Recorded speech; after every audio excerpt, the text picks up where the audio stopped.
Hello everyone, welcome back to the Analyst for 30th January 2024, where we will be trying to understand the most important articles from the Hindu and the Indian Express. I hope you all are doing well, and with this let us look at the table of contents. The very first article will be a very beautiful piece of editorial written by a noted economist. It is talking about the growth mania and the various issues of inequality in India. In the next one, we will be looking at a major controversial issue right now, which is known as the consultant Raj, in which the government is trying to outsource its various governmental functions to various private agencies, and we will be looking into the various dimensions out of the same. In the next one, we will be looking at the recent cyber infrastructural initiatives taken by the government of India, and in the next one, we will be looking at a recent outcome as to how the government is trying to influence the price of the fertilizers in India, and finally we will be concluding the discussion with the recent terms in news, which is known as Humboldt enigma, and in this we will be trying to understand what the effect is and how this is very important for our prelims examination. Now the very first article is a very interesting one. It is written by a noted economist Pullapre Balakrishnan, and with this I want to quote and want to highlight that in your mains answers in any of the GS subjects you are required, or you are encouraged rather, to quote some noted economists, scholars, articles and so on. So it will just serve as a kind of a value addition for your answers. Now coming back to the article, this is talking about the dilemma, the famous dilemma in economics, which is known as the growth versus development debate. And here the noticed economist here is trying to understand and highlight that the first thing to note about India's recent economic growth is the rising amount of inequality right now, and this is very important for our GS3 mains, where we have to study about Indian economy, sectors, problems, and also the issue of inclusive growth and the various dimensions out of the same. Now, as the starters to our discussion, we want to highlight and bring our attention to the recent ongoing World Economic Forum conference. And here recently the WEF's chief president, he commented that India is a $10 trillion economy in the making. That means that given the economic size of India, as of now, as we can see in the years of 2023 to 2024, the estimated size of India is lying somewhere in $3.7 trillion to around $4 trillion economy right now. Till now, India is not a 4 trillion economy right now, as of now, but India is poised to become 4 trillion, and in the next 10 to 15 years, India is easily poised to become, a $10 trillion economy. And also, as we can see, over the particular period of time, the per capita income, which is just the income divided by the total population of a country, it is signifying that the per capita income of India is also increasing over a period of time. These are all good aspects, right? And from a numerical aspect, from a quantitative aspect, the increasing size of a country's economy is very good, and the level of per capita income, which is increasing over a period of time for India, it is also a very good indicator of economic growth. But here we have to understand, we need to clearly distinct and highlight the differences between what is growth and what is development, because growth is merely concerned with the size of the economy, with the per capita income, but development is not only concerned with size and all the growth aspects of an economy, it is also concerned with the level of literacy, it is also concerned with the level of human development in terms of, say, health and various other parameters. It is also looking as to the level of inequality in the economy and so on. That means developmental agent of any economy is a long-term, consideration, and when we look at economic growth, it is a very narrow and a short-term ambition. And here the dream of reaching $5 trillion economy was actually ignited by our Prime Minister right now. In 2019, he committed that by 2024, India would achieve the mark of reaching or achieving the $5 trillion economic size. And with this, right now, I want to state that India is within the top five countries worldwide who are, the most, biggest in terms of economic size, followed by US, China, and we can understand India is also within the top 5 countries. And also we have to understand right now, as of 2023-2024, many of the Indian states themselves are asserting that each of the states will be aiming for $1 trillion economy. So each of the states, we have around more than 20 states, so more than $20 trillion ambition in India that we have right now. So these are actually given by state chief ministers and various ministers, and it is a good sign. But again, I want to highlight all of your attention to that particular debate. That is the debate between growth and development. While focusing on growth is the immediate thing that a country can do. That means a country's policymakers, the lawmakers, they must be focusing on some metric, right? That metric is growth. That is the GDP per, the growth of GDP per year, or the growth of per capita income, and so on.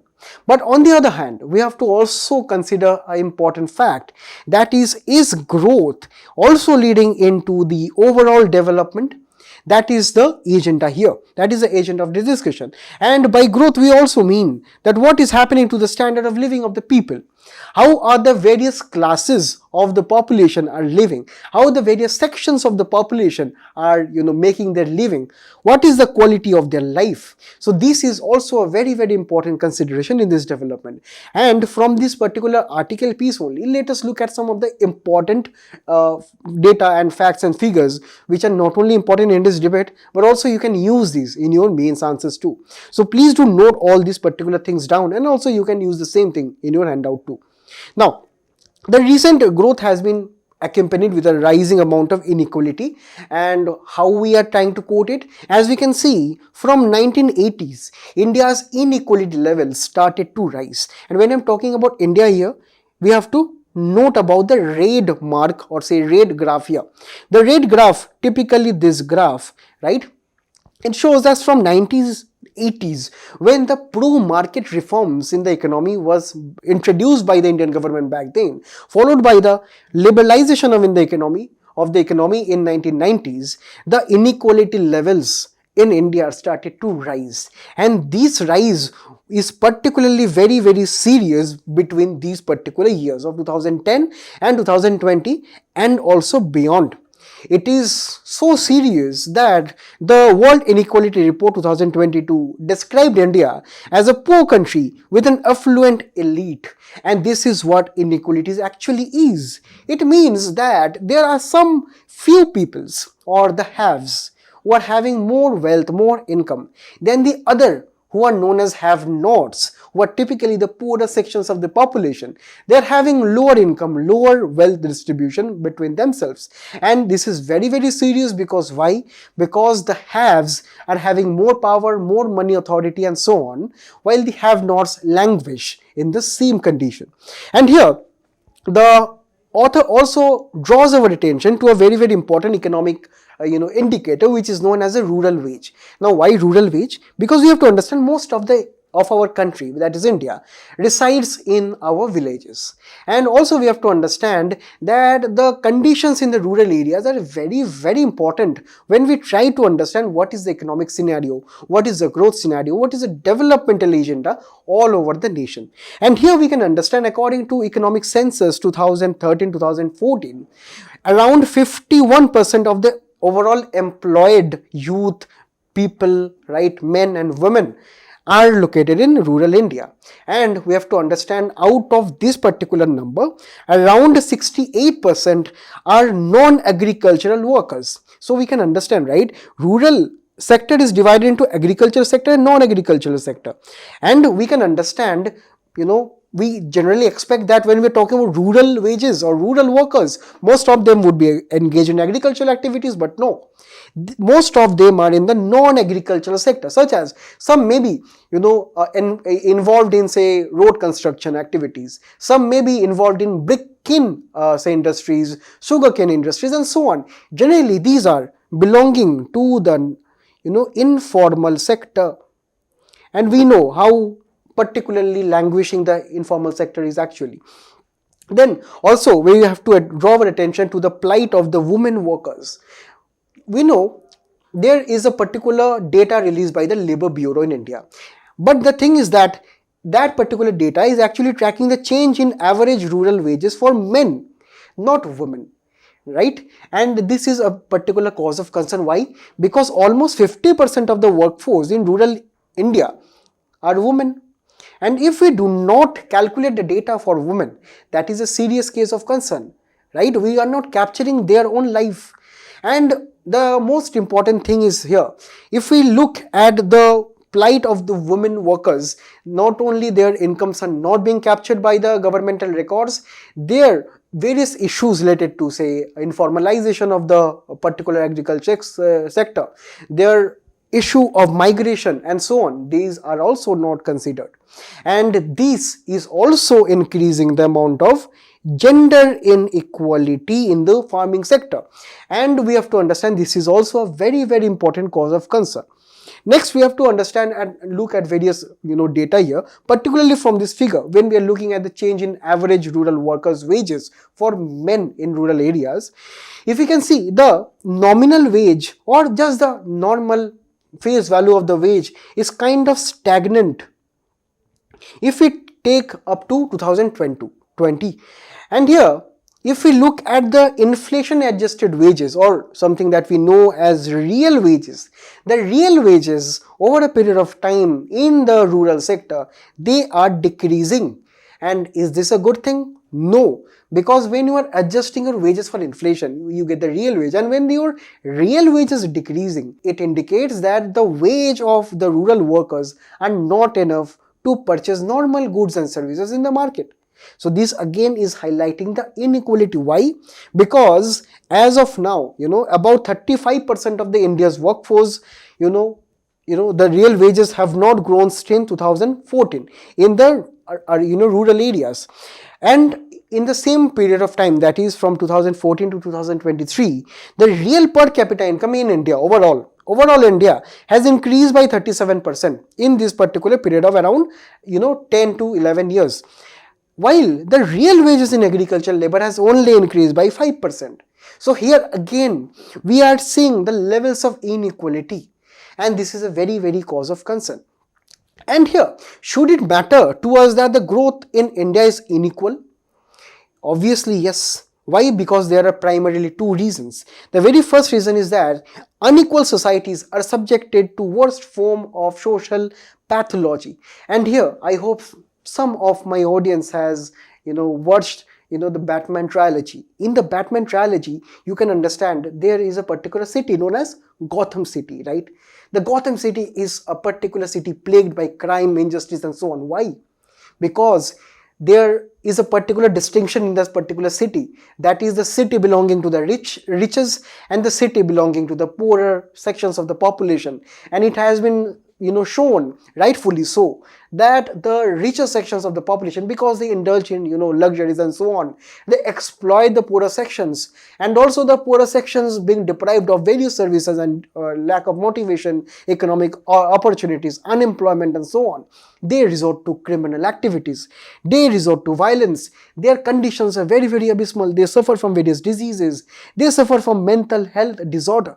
And this is actually a very, very practical scenario, right? Those of my friends who have watched, please do let me know in the comments, and those of you who have not watched yet, I encourage to find out some time and do watch it. It is not generally something that I'm promoting all of you to watch movies, but watching those movies which are very, very socially and culturally and politically, economically relevant.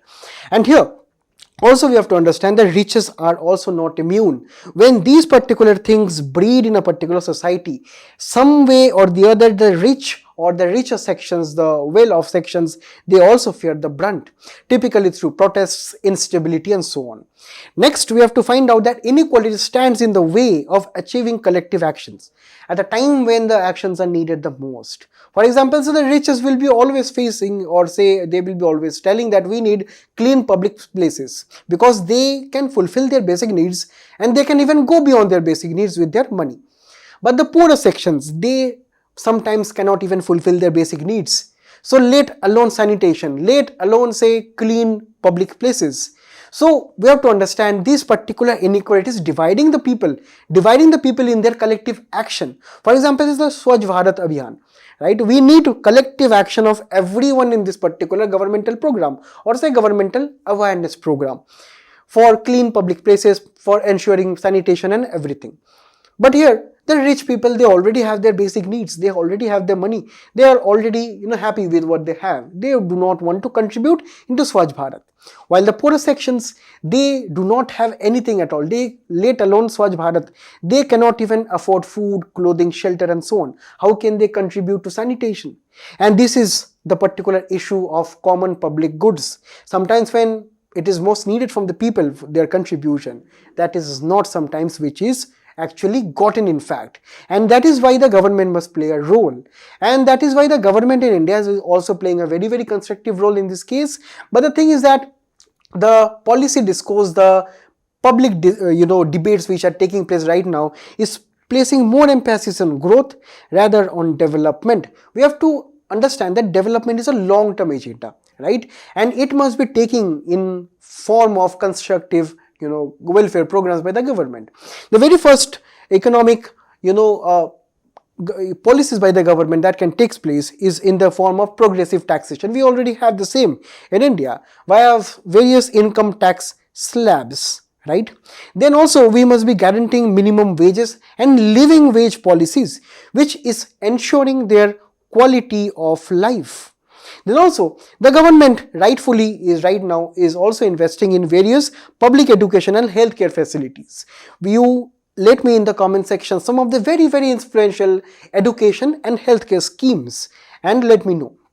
Next, we also have to focus on equal distribution of land, because land rights, property rights are very, very important for equal rights between the haves and have-nots, and also focusing a lot on rural development. We have a particular scheme known as the Gram Sadak Yojana, and this is trying to modernize the rural roads, right? And this is also trying to achieve equality in the rural areas. Next, we have various gender equality schemes and policies for women, which is typically trying to reduce the inequality in these matters. And finally, we have various affirmative actions and reservation policies. And these are all the aspects which we need to focus right on achieving the developmental agenda. In the next one, we'll be looking at a very, very important piece, which is coming from an RTI application filed by the Indian Express. And the heading of the article is known as the Consultant Raj. Now, to go further in this particular discussion, I want to give you a very, very brief example. One day I went to renew my passport. My passport was, dated for expiry in 2024 itself. So I went to the nearest passport office, and when I went to the passport office, I recollected something. 10 years before, I also went to the same passport office, but back then it was fully operated by the government. That means whatever the staff, whatever the infrastructure, whatever the particular public places that the passport office had, totally belonged to the government. Right now, in 2024, when I went to the particular same passport office, I found a private sector organization there. That is the TCS, right? You all know about TCS. What the TCS was doing, it was having their own staff, it was having their own infrastructure, it was having their own leased out land and all other necessary things that are needed for operating a passport office. What they were doing, they were just simply accepting my passport fees. They were scrutinizing my documents just as the government earlier did. They were totally scrutinizing my background. They were collecting my photos. They were scrutinizing all my documents properly. And finally, at the end of around 1 month or 2 months or so, they will be themselves delivering the passport to me. So, what do you all understand from this development? Earlier, the thing that was done by the government, right? This was a particular government activity back then. Right now, there is a particular private organization which is doing the same thing. But here, the difference is that the efficiency is much more. The costs of the government are reduced, and also the particular organizations are also having some revenue sharing model. That means, suppose the TCS is collecting around 1500 rupees as passport fees from me. So they are doing all these particular activities, and also a particular fraction of this particular fees is also going to the government as profit. for the government. So we can understand if the government can identify some sectors which they can outsource to the private sector, it will bring in better harmony and functioning of the government services. And this is particularly what we will be discussing right now here. See, the context is that as many as 44 government departments, right, are having around 1500 consultants from external agencies, including the big four consultants, which is the EY, PwC, Deloitte and KPMG, and the government is working with them in various aspects of governance, and that is what makes this very important for GS2 mains. And in such questions, let us treat this as a case study where you will be needed to quote some examples in your answers. So you can use this particular news as to quote many examples. Now what this is all about, as I told, 44 departments of the government of India, including ministries and various other sub-departments, they are hiring private consultants, and these particular consultants are, say, taking some money from the government or charging some fees from the government and giving their services. As you can see, the big five consultants, namely the names you can see here, they are having various government agencies, PSUs, ministries, departments as their clients. You can see the clients such as the NHPC, the UIDAI, Niti Aayog and so on. What they are doing, they are taking their services, and here they are running into expenditures of around 302 crore rupees. The big four multinational consultancy firms, as we have seen here, they are also offering various services, and here we have to understand that the government needs some various crucial advisors, some various amount of expert consultation, domain experts and so on. Now apart from this, there are other types of outsourcing also. Now these other types of outsourcing has been typically resulted into recruitment of various young professionals from external particular talent pool, which are not required to go through any preliminary exam, mains exam or interview exams, or say the government exams. They are directly being recruited by the governmental agencies. Then there are also independent consultants, domain experts, retired government officers, also other low paid staff. Particularly earlier the government used to hire them under group D, which the government does not do right now. What the government does, it ties up with some external outsourcing agencies, and they hire these low paid staff such as cleaners, sweepers and also data entry operators and so on. So here this is a particular thing which is taking place right now, and here we have to understand that these particular agencies do a various range of activities. The very first, which is actually done by the big five consultants, is financial due diligence, because the big five consultants such as the EY, Deloitte and so on, they were actually earlier accountants, and they particularly looked at various balance sheet accounts, liabilities, assets of the private sector, and right now the government sector is also having them as their consultants, and the government have to do various audits and so on. So the government is also hiring or needing their help in the same. The next is about advisory service that the consultants and the young professionals, the retired government officers actually give, and these particular advisory services were particularly given by top senior bureaucrats and so on, which were government officials and so on. But right now they are being outsourced from somewhere else, and we know that this is a particular recent trend which is going on in the government circles. Next, they also need some technical support. For example, setting up blockchain technology for the government, setting up complex infrastructural technological requirements for the government. They are also doing the same. Then sometimes the government also gives us various e-governance awards. So to scrutinize the nominations, to actually select the candidates and so on, the consultants also doing the same thing.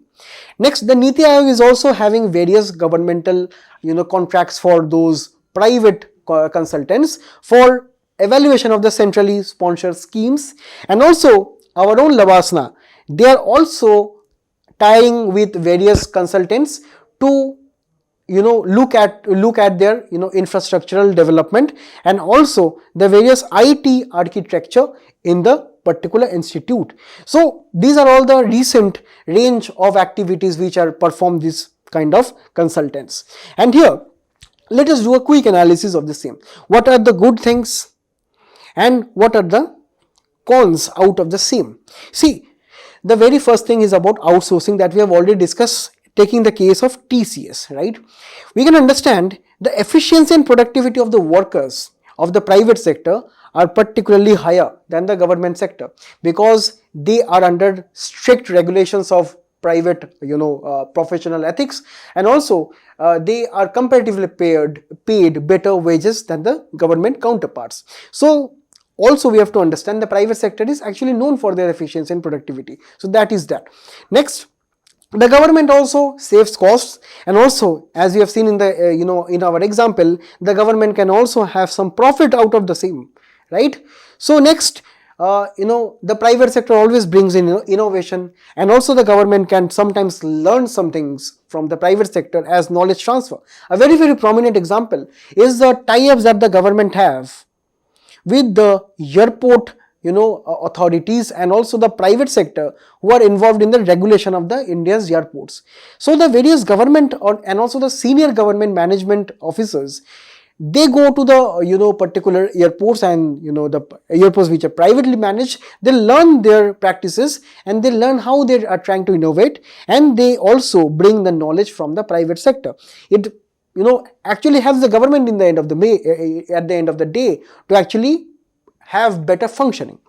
Next, it also leads to capacity building and also cross training, as we have already seen that these particular government officers, they can learn from their private counterparts. Sometimes private agencies or private companies such as Microsoft, Deloitte and so on, they also have training services, training programs for government officers too, and this can lead to better government services in the future.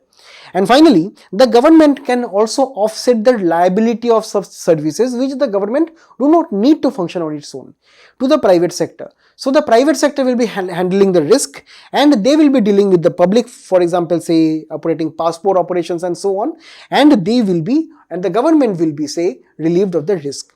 But there are some cons also, particularly because as we have seen, the consultants are charging the government in hundreds of crores, and this is resulting into a slippage of public money too. Next, when the private sector takes control of particular government operations, particularly the government has to cede control of those things to the private sector. That leads to loss of control of the government. Next, there can be instances where the private agencies, when they build such a good rapport with the government, they can later, tomorrow or day after tomorrow, ask for some favors. And this is a condition which is known as crony capitalism. These particular consultants, these particular private institutions, they can ask the government for some favors later on, because the politicians, the government officers, they will be in contact with the same, and they can build some particular rapport with the private organizations. Next, there will be various conflicts of interest, because as of now we see that there are various retired government servants who are also serving as consultants. There are young professionals, there are various institutional experts, domain experts and so on, former PSU chiefs and so on, which are being hired by the government. It can be a breach of conflict of interest, because these particular people could have been, say, hired by the government themselves because they have some prior background with the government of the day. And finally, there can be security concerns, particularly with the consultants which are located abroad, because they sometimes may be handling very crucial particular data of our citizens, and that particular thing can lead to security concerns too. So these are all the things that you need to consider here in this article. In the next one, we will be looking at the recent cyber infrastructural initiatives taken by the government. And right now the government has drawn a guiding policy called the National Cyber Security Reference Framework. And here, this will be helping the government to manage the cyber security scenario better. And in GS3 mains also, we have to look at the various basics aspects of cyber security.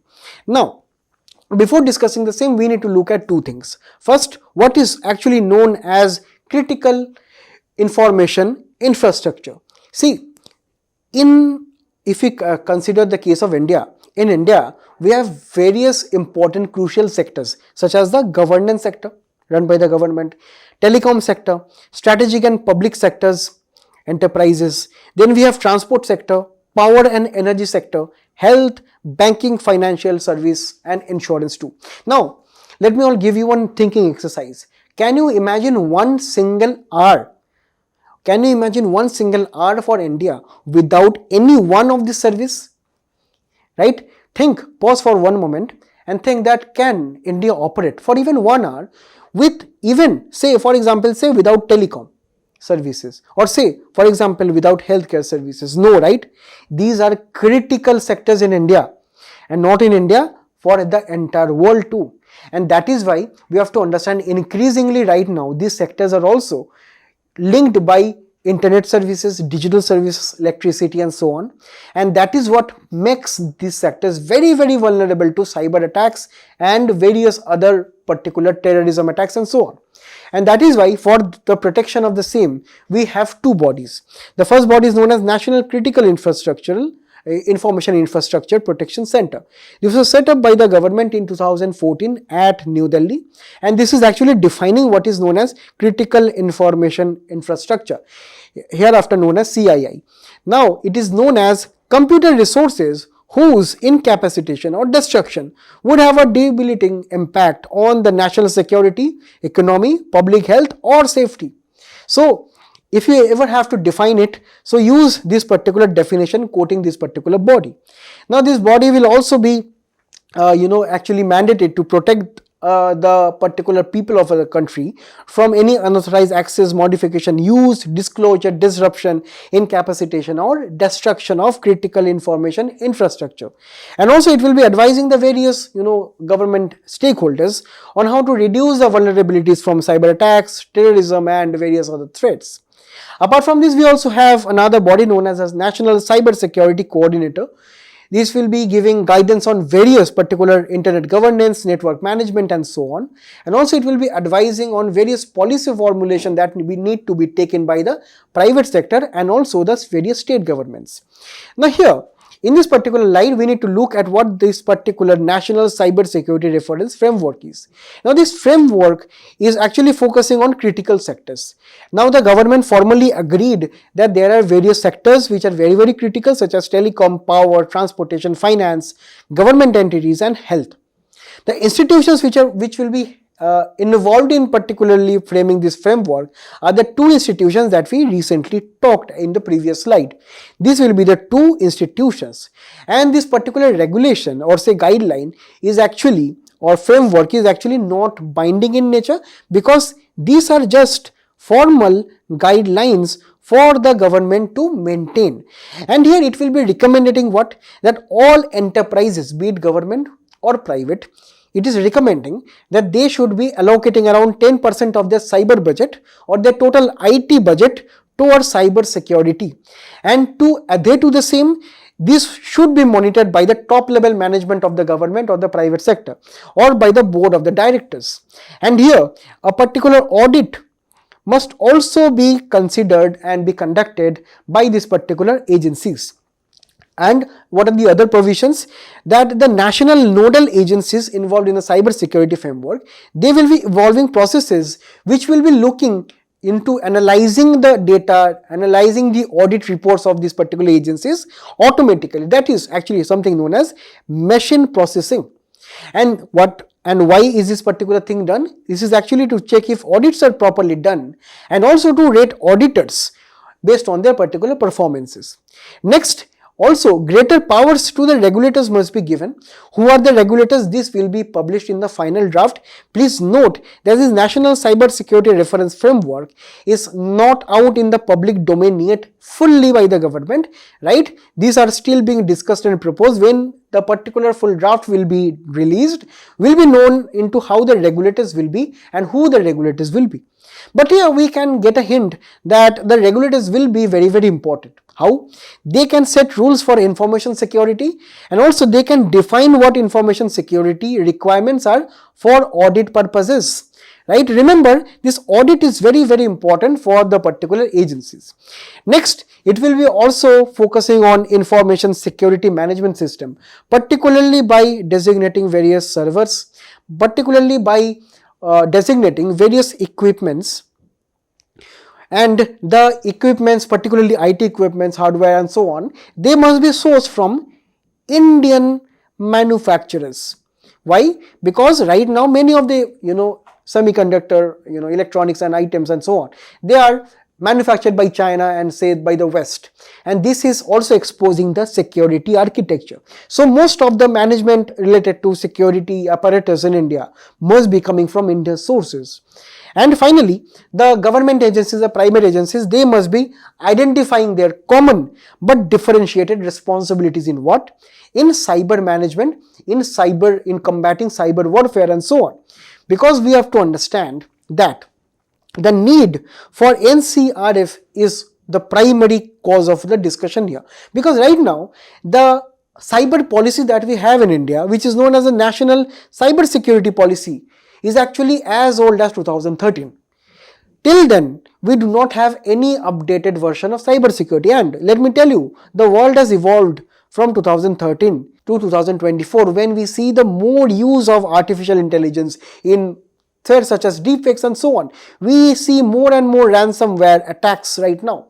We see more and more use of countries and some private particular cyber attacking agencies involved in totally destabilizing the country's cyber security ambitions. So that is why we need to update our policies, and that is also one of the reasons why the government authorities, lawmakers, ministries, they also face some challenges framing a particular law or a particular framework for various cyber security agendas in India. Because we have to understand, as of now, we also have had many cybersecurity threats. A prominent threat was, posed to the AIIMS Delhi in 2022. And that is why we need to look at this particular aspect. And that is why the government is also coming out with this NCRF. And finally, we also have seen the emergence and recent emergence of various threat actors which are backed by nation states such as Russia, North Korea and China. The respective names you can see, the various cyber attacks which have been named as Cozy Bear, Fancy Bear. Then the North Korean group is known as the Lazarus Group. In China has also launched various attacks known as Winnie T and also Sun Shutuo. So these are the various attacks which are led by the countries themselves, allegedly. Next, we also have had attacks from organized cyber criminal groups such as the Revil, Maze, Emotet. So these be case studies for you. You can quote these in your answers, and these are actually the threat and the need of this framework right now in India. Now this article is about the price control that the government is trying to exercise on the distribution of fertilizers, some aspects of fertilizers in the country. Now the context is that the government has brought diammonium phosphate, or known as the DAP, and muriate of potash, MOP, and all other such fertilizers that receive the NBS or nutrient based subsidy support under reasonable pricing controls. Now what is this particular development? This is very, very important for our prelims. Now to begin this article, the fertilizers are the food for the plants, right? We can all agree, and we have to understand that fertilizers and the use of them actually boosts the productivity of the crops. But on the same time, the overuse of fertilizers is also harmful for the environment. Now in the comment section, let me know what are the ill impacts of overuse of fertilizers, and what is a very important term that we often use in our ecological studies that can lead to massive destruction of particularly the wetland and water ecosystem. Okay, now as for urea, the government has a particular initiative because for urea the government fix the MRP or maximum retail price, right? So for urea subsidies, the government is directly influencing the price. But for the nutrient based subsidy, or the subsidy or the amount of subsidy, that is actually dependent on the percentage of nitrogen, phosphorus, potassium and sulfur, right? So these are the nutrients that the plants need. And also we have to understand the government is also giving a kind of subsidy to these fertilizers too, but not in the same case of urea. How the government does? The government is actually giving the subsidy directly to the private companies who manufacture these particular fertilizers. And these subsidies is actually doing what? These are decreasing the costs for the private producers of fertilizers, and when the costs are reduced, the prices are also reduced, right? So this is actually the indirect aim of the government. That is why the government is directly giving the subsidy to the private sector in expectation that they will be reducing the price or the fertilizers. And this is how this NBS particularly works. And here, right now, the Department of Fertilizer is observing that these particular private companies, they are having some abnormal profits. And how they are having? Sometimes they are influencing the prices. They are rising the prices. They are rising the prices of the particular fertilizers. Even if the subsidies are given, the prices are not coming down. And this is why the Department of Fertilizers have told the companies that, okay, right now you will be coming under price control. That means the maximum profit margin that you can have will be capped right now. Will be capped. That means you cannot have infinite amount of profit. You can maximum have profit of 8% if you are an importer, 10% if you are a manufacturer, and 12% if you are an integrated manufacturer. Right? Note that you do not have to remember these numbers and so on, but this particular event is very, very important, that the government has told that the prices will be capped, or say the profits will be capped, and essentially this will be bringing down the prices. And this particular thing has been given in a guideline that will be testing into the reasonableness of the pricing of the particular fertilizers. Now the private companies themselves have to tell, right? The private companies themselves have to tell that why the particular prices of fertilizers are above these profit margins and so on to the government. And any prices which are more than this particular profit margins, that particular profit margin have to be refunded to the Department of Fertilizers. Why? Because remember that the government have given subsidy actually. That means if the prices are higher, right, and also the government is giving subsidies, so the private companies are making double profits. So that is why you have to refund the excess of your profit to the government by the end of October, or say by the around 10th of October, by the of the next fiscal year. And here, if the government, or say if the private companies are not following this particular thing, they have to pay a penalty of interest rate of around 12% per annum as a penalty. And also accordingly the government also be adjusting the subsidy next year. Also, this particular guideline has been said that these thing will be levied retrospectively or from a later date, that is starting from April 1, 2023. And also the profits the government have told will be looking into the total cost of sales, or these amount of factors such as the cost of production or import, administrative overheads, selling and distribution overheads, net interest, financing charges, and the dealer's margins. You do not have to remember everything, but note that these are actually the costs for the fertilizer companies, and only that you will be justifying the costs and maybe only having some X amount of profit margin, for example say 8% for importers, 10% for manufacturers and so on. That should be your price, not more, not less, right? So this is what is justified. Any more they have to refund to the government. This was what the guidelines were. In the final article, we will be discussing a very, very interesting phenomenon which is known as Humboldt's enigma. Here, a very important and interesting piece has come out in the Hindu Science edition, and here the context is that the Earth's tropical areas receive more sunlight, so they should be the most biodiverse places, right? Because we know that the tropical areas, or the areas bound by the Tropic of Cancer and the Tropic of Capricorn, in the middle we have the equator. These areas receive the most amount of energy from the sun, that is the sunlight, right? Mostly all over the year. And that is why most of the species of plants and animals are expected to reside in these particular tropical areas. But studies suggest the opposite. or not exactly the opposite. Studies suggest that okay, we have a lot of biodiversity here. That is correct. But there are places where the biodiversity is more. The places are the mountains.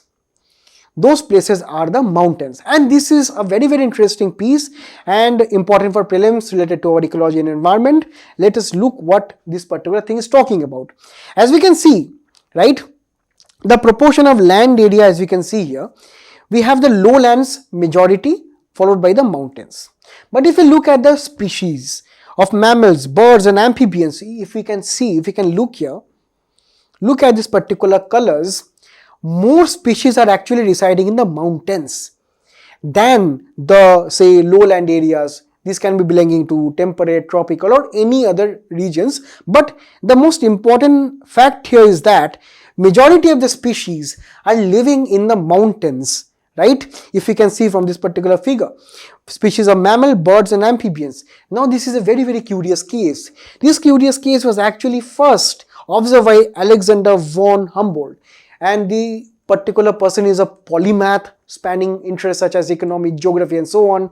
And some of you in the comment section mentioned me a very important term related to Humboldt, right? Okay, now the thing that we have already discussed is that we expect diversity to decrease away from the tropics, but Humboldt studied something very important at the Chimborazo mountain in Ecuador, which is actually told as one of the most biodiverse places in the entire world, where we have the Andes range, and at every subsequent altitude of Andes, right, at every subsequent altitude we almost see all aspects of vegetation such as tropical vegetation, temperate vegetation, alpine and even the tundra vegetation. So this particular Chimborazo mountain is a very important specimen to understand the biodiversity that exists at mountains. And he said that actually mountains have more biodiversity. Why? Because of two reasons than the tropical areas. First, that mountains generate or create new biodiversity. That means mountains create new biodiversity means that mountains are places which are relatively new. They are having lots of faults, crevasses and so on. That is why through geological processes the surface area of our mountains are actually new, and they have new landforms and everything, and that is why they are the new cradles of new species and everything. And also there is a second reason why, because the species which actually evolve on mountains are relatively left untouched by the species who are present at the lowlands. And that is what brings us to this example of Shola Sky Islands. If you can see, this is actually located in the Western Ghats, right? And these particular mountains are secluded. Why? Because we can see there are clouds below the mountains, and the vegetation, the species which live above this particular height are kind of relatively untouched by say other animals, by say other phenomena which are experienced towards the lower reaches of the mountains. And this is a very beautiful place and also a beautiful specimen where we can observe this particular biodiversity.